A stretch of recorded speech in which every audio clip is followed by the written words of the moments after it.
All right. ఆ chairs తీసుకొచ్చేస్తే ఇక మన మీడియా వారందరికీ కూడా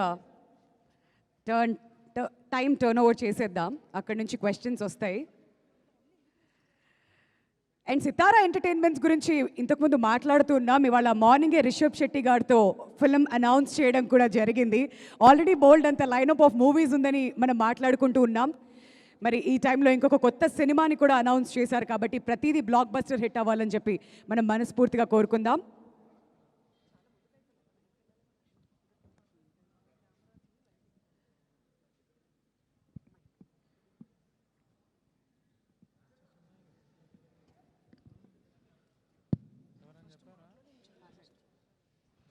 సో ముందుగా వంశీ గారిని మాట్లాడవలసిందిగా రిక్వెస్ట్ చేస్తున్నాం అండి.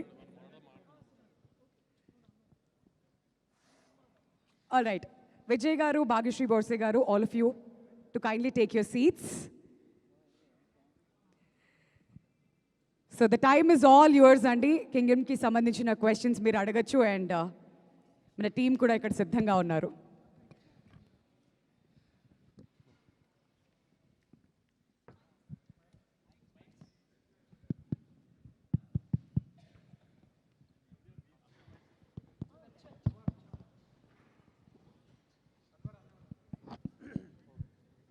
విజయ్ గారు, హాయ్ కుమార్ గారు. Hi sir. Sir, biggest expectations, biggest budget, అంటే never before action, never before budget, ఇవన్నీ ఉన్నాయి కదా. టోటల్ ఈ జర్నీ అనేది మాకు అంటే కింగ్డమ్ ట్రైలర్ కానీ రెగ్యులర్ సాంగ్స్ కానీ చూస్తుంటే ఒక వార్ మోడ్ అయితే సెట్ చేశారు ఆడియన్స్కి. ఒక వార్ కైండ్ ఆఫ్ మూవీ చూడబోతున్నాం అన్న మూడ్ అయితే సెట్ అయింది. మీ జర్నీ గురించి ఏం చెప్తారు? ఫైనల్గా కింగ్డమ్ రేపు ఆడియన్స్ ఎంటర్ అయిపోతున్నారు మీ కింగ్డమ్లోకి, ఏం చెప్తారు? ముందుగా అందరికీ నమస్కారం. ఈ ప్రెస్ మీట్ లైవ్ చూస్తున్న వాళ్ళందరికీ నమస్కారం. అండ్ మీరంతా చూస్తున్నారు జర్నీ స్టార్టింగ్ నుంచి. నేను యాక్టర్, నాకు ఫస్ట్ సినిమా దొరకక ముందు నేను థియేటర్ చేసేటప్పుడు ఫస్ట్ సురేష్ అన్నకు నా ఫోటోలు పంపించిన. సురేష్ అన్న అప్పుడు డీసీలో చేస్తుండేనో టైమ్స్ ఆఫ్ ఇండియా టైమ్స్లో ఉంటే నా థియేటర్ గ్రూప్లో ఒక అమ్మాయి ఉండింది, దీక్షా మరూర్ అని. ఆవిడ పనిచేస్తుంటే ఆవిడ దగ్గర ఆవిడకి చెప్పిన నా ఫోటోలు అయ్యి ఇట్లా యాక్టర్ ఉన్నాడు బాగా చేస్తాడని. అంటే నాతో కాదు, అది మా సీనియర్ ఉన్నారు సురేష్ అని, అతనికి పంపించండి అంటే నా ఫోటోలు పంపించి, అన్న కొంచెం ఇట్లా నేను విజయ్ ఇట్లా నా ఫోటోలు వేయండి, ప్రెస్లో ఎవరైనా చూస్తారు, ఏమన్నా రోళ్ళు వస్తాయని. అక్కడి నుంచి మీరు అందరూ నా జర్నీ చూస్తున్నారు. అండ్ ఈరోజు ఇక్కడ కూర్చొని ఈ 2 రోజులు చాలా కేయాటిక్ ఉంటాయి. సినిమా రిలీజ్ ముందు రోజు, సినిమా రిలీజ్ రోజు ఫోన్ మోగుతుంటుంది, బెస్ట్ విషెస్ అని, పనులు, టీమ్స్, డైరెక్టరు, ప్రొడ్యూసరు, ఇంటర్వ్యూలు, ఏం జరుగుతుంది రేపు అనే ఒక ఈ 2 days ఎట్లయినా చాలా కేయాటిక్ ఉంటుంది. కానీ ఫస్ట్ టైం ఈరోజు నేను కొంచెం కామ్గా కంటెంట్గా ఉన్నా. నిన్న రాత్రి లాస్ట్ 2-3 yearsలో ఎన్నో స్లీప్లెస్ నైట్స్ ఉండింటాయి నాకు. నిన్న రాత్రి అయితే బాగా పడుకున్నా, పొద్దున్నే లేచిన, వెళ్ళి జిమ్ చేసి డైరెక్ట్ మీ దగ్గరకు వచ్చిన. ఇలా కంటెంట్ సాటిస్ఫైడ్ ఉన్నా అంటే ఇదంతా తెలుగు ప్రజలు మాకు ఇస్తున్న ప్రేమ. ఈ బుకింగ్స్ కానీ, ఈ ప్రేమ కానీ, తెలుగు ప్రజలు, తెలుగు సినిమా ఆడియన్స్. నేను మంచిగా 7 గంటలు పండుకొని జిమ్కి వెళ్ళినా కానీ మన తెలుగు సినిమా ఆడియన్స్ నాకు అక్కడ బయట చేసే పని, యుద్ధాలు, అది తీసుకెళ్ళిపోతుంది. So I'm happy, content and the love I get from all of you. వచ్చి కూర్చోగానే అందరూ కళ్ళల్లో ఒక హ్యాపీనెస్, అరే బాగుంది సినిమా, అన్న కొడుతున్నావు నువ్వు, మనం కొడుతున్నామని ప్రెస్ వాళ్ళందరూ అంటుంటే అదొక సాటిస్ఫాక్షన్, హ్యాపీనెస్. అట్లీస్ట్ ఈరోజు అయితే అందరం చాలా హ్యాపీగా, సాటిస్ఫైడ్గా. పొద్దున్నే గౌతమ్తో మాట్లాడినా, గౌతమ్ కూడా హ్యాపీగా ఉన్నాడు. వెళ్ళి మంచిగానే ప్రెస్ మీట్కి రా అంటే లాస్ట్ 3-4 nights నుంచి కొంచెం పడుకోకుండా పనిచేస్తున్నారు. వెళ్ళి తిరుపతి వెళ్ళేసి వస్తా, మంచిగా నెమ్మదిగా వెళ్ళి ఫ్యామిలీతో కొంచెం టైం స్పెండ్ చేస్తా అన్నట్టున్నాడు. So as on today, we are all happy, content, and I need to thank the audience and thank all of you. My full love to all of you. Vamshi garu, sir bookings fire start అయిపోయింది. అంటే ఇప్పుడు ఓవర్సీస్లో కానీ ఇక్కడ కానీ pre bookings అనేది చాలా చాలా బాగున్నాయి. చాలా అవర్ బై అవర్ కూడా చాలా ఒక రేజ్ కనిపిస్తుంది. ఫస్ట్ డే ఏం ఎక్స్పెక్ట్ చేస్తున్నారు సార్ కలెక్షన్స్ వైజ్ మీరు?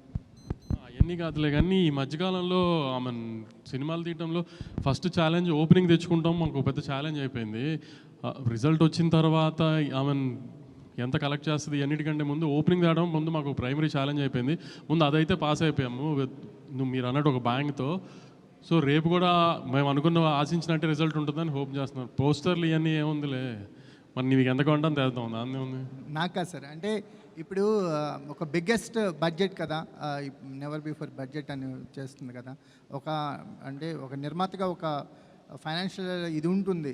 ఫస్ట్ డే ఏంటి కలెక్షన్స్ మీద కానీ నేను దాని గురించి అడుగుతున్నాను. లేదు ముందు నిర్మాతగా ముందు ఎక్కువ భయం ఉండేది. మనం బయర్ల దగ్గరికి తీసుకెళ్లి సినిమా మనం బయర్లు ఇచ్చినప్పుడు బయర్లు మనకు అడ్డే డబ్బులకి ఎంతవరకు ఓపెనింగ్లో మనం యాక్చువల్గా మాకు క్యాలిక్యులేషన్స్ ఉంటాయి కదా, ఓపెనింగ్ 30-40% ఫస్ట్ డే రావాలి అని. సో దాని వైపే ఉంది ట్రెండ్ అంతా. So very happy with the current booking status and all. Nizam అయితే చాలా చాలా బాగుంది. ఆంధ్ర ఇప్పటి నుంచి పికప్ అవుతుంది బాగా. ఓవర్సీస్ అయితే చాలా చాలా బాగుంది. సో మేము అనుకున్న టార్గెట్కి ఓపెనింగ్ రీచ్ అవుతున్నాం. వంశీ గారు, విజయ్ ఫ్యాన్స్ ప్రీమియర్స్ ఎక్స్పెక్ట్ చేశారు, మీరు కూడా ప్రీమియర్ ఉంటాయని ఒక హింట్ ఇచ్చారు, కానీ చివరిలో ఎందుకు ప్రీమియర్ లేవంటే ఏం చెప్తారు? అంటే యాక్చువల్లీ సాటర్డే ట్రైలర్ ఇచ్చిన తర్వాత సండే బుకింగ్స్ ఓపెన్ చేసిన తర్వాత టెంపో చాలా బాగుంది. మార్నింగ్ 7 నుంచి షోలు స్టార్ట్ చేసేసాం నైజాంలో. మార్నింగ్ 7కి షో వేసిన తర్వాత ఇంకా ముందు రోజు ప్రీమియర్ అనవసరం అనిపించింది. సో కానీ ఇంచుమించుగా యూఎస్లో షో స్టార్ట్ అయ్యే టైం ఇండియాలో 10:30-11 అవుతుంది. ఆ టైంకి స్టార్ట్ అయిపోతుంది. ఇవాళ నైట్ 10:30-11 ఇండియా టైంలోనే యూఎస్లో షో స్టార్ట్ అయిపోతుంది. 2 years నుంచి విజయ్ని గమనిస్తున్నారు కదా, మీరు పర్టికులర్గా ఒక ప్రొడ్యూసర్గా ఒక సినిమా గోయర్గా అబ్జర్వ్ చేసిన విషయం ఏంటండి? ఆయన కూడా మనలాగా ఒక నార్మల్ మనిషి, అనవసరంగా హంగామా చేసి దాన్ని ఇప్పుడు దాకా మీరు చూస్తున్నారు కదా వారం 10 రోజుల నుంచి ఆయన అసలు చాలా నార్మల్ మనిషి. ఆయన అసలు హీరోలా కూడా ఇప్పుడు బిహేవ్ చేయరు అసలు. ఇంటర్వ్యూలు ఇవ్వకపోవడానికి మీడియాతో ఇలా ఉండి అలా ఉండే మీరు ఏమైనా గైడెన్స్ ఇచ్చారా? మీరు ఎందుకు అయినా అంతగా ఆయనకే పెద్ద టీములు తిరుగుతున్నాయి ఆయన చుట్టూ, ఏం గైడెన్స్ ఏం అక్కర్లేదు. కానీ ఎందుకు ఇప్పుడు మామూలుగా ప్రమోషన్స్ అన్నీ బాగా చేస్తాం కదా, ఇప్పుడు ఆ ప్రమోషన్స్ అన్నిటికీ మెయిన్ గోల్ ఏంటి మాకు ఓపెనింగ్ కదా. ఆ ట్రైలర్ మీద కానీ ఇప్పుడు ఈ లాస్ట్ రిలీజ్ చేస్తున్న పాట మీద కానీ వీఆర్ వెరీ కాన్ఫిడెంట్. ప్లస్ ఏంటంటే ఆమె 1 week ముందే కళ్యాణ్ గారి సినిమా ఉంది. So we didn't want to disturb that మధ్యలో దూరి ఇది అంతా అని. సో అది అయిపోయిన తర్వాత ప్రమోషన్ స్టార్ట్ చేద్దాం అనుకున్నాం. అలానే ట్రైలర్ చేసి అలానే ప్లాన్ చేసాం. సో ఇంకా ఇంటర్వ్యూలు ఏని స్పేస్ అవుట్ చేసే టైం లేదు అసలు, చూశారు కదా ఇంకా మీరు కూడా. అందుకని ఇంకా విజయ్ గారు, గౌతమ్ జెర్సీ లాంటి కథ చేసిన గౌతమ్ మీ దగ్గరకు వచ్చి కూర్చున్నప్పుడు ఏదో ఒక సెన్సిబుల్ స్టోరీ చెప్తారనుకున్నారా, లేదంటే చాలా సెన్సిబుల్ స్టోరీ కింగ్డమ్, అసలు చాలా సెన్సిబుల్ స్టోరీ. అంటే మీరు సీనియర్ జర్నలిస్ట్గా ఏం ఎక్స్పెక్ట్ చేస్తున్నారు ఈ సినిమా నుంచి? మీరు ట్రైలర్ చెప్పారు కదా, ట్రైలర్లో ట్రైలర్ కథ అంతా చెప్పేసాం, అది ఓకే క్లియర్గా ఉన్నారు. అందుకే రాంగ్ ఎక్స్పెక్టేషన్స్ ఆడియన్స్ని సినిమాకి పిలవకూడదని ఉద్దేశంలోనే ట్రైలర్లో కథ ఓపెన్ చేసేసాము. అసలు ఆ ట్రైలర్ అలా చూసిన తర్వాత కూడా మీరేం ఎక్స్పెక్ట్ చేస్తున్నారు? వంశీ గారు ఇక్కడ ఎక్స్పెక్ట్ చేస్తున్నారు అంటున్నారు. ఇప్పుడు మేము ఎక్స్పెక్ట్ చేసే దానికోసం సినిమాని మళ్ళీ రీక్రియేట్ చేస్తారా? మరి రీక్రియేట్ చేస్తున్నాము, మీరు ఎక్స్పెక్ట్ చేసింది తీసామో లేదో మీకు తెలియదు కదా, రీక్రియేట్ చేసిన అవసరం ఉంది అప్పుడే. కానీ మరి ఏం ఎక్స్పెక్ట్ చేస్తున్నారంటే ఒక్కొక్కరు ఒకటి చెప్తారు. అంటే చెక్ చేస్తున్నాం మేము పెట్టిన ట్రైలర్కి మీ ఆడియన్స్ కరెంట్లీ ఏంటి మూడు, మీ